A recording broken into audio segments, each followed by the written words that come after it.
ইসলামী banking ব্যবস্থা বাংলাদেশে establish করার পিছনে এখানে অগ্রগামী ভূমিকাটা আমাদেরই ছিল, তবে এককভাবে শুধু আমাদের ছিল না, আরও অনেকেরই ছিল। আমরা সবাইকেই অ্যাপ্রিসিয়েট করি এবং সবগুলা ইসলামী ব্যাংক কিন্তু একসময় খুব স্ট্রং পজিশনে চলে এসেছিল। আর ইসলামী ব্যাংক বাংলাদেশ লিমিটেড এই দেশের তো লিডার ব্যাংকে পরিণত হয়ে গেল। তার রেমিটেন্স আর্নিং, তার ডিপোজিট, তার লিকুইডিটি, তার বিজনেস ট্রানজ্যাকশন, তার ইনভেস্টমেন্ট, ইন অল রেসপেক্ট একটা অলরাউন্ডার ব্যাংক হয়ে গেল এবং গ্লোবাল ক্রেডিট রেটিংয়ে একমাত্র ব্যাংক হিসাবে কনজিকিউটিভ 6 টাইমস এটা গ্লোবাল কি বলে এটা হ্যাঁ উইন করলো।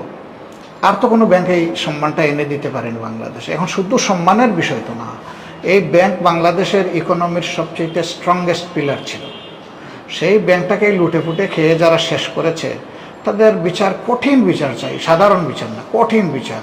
ওরা যে যেখানে আছে ধরে এনে তাদের শাস্তির আওতায় নিতে হবে।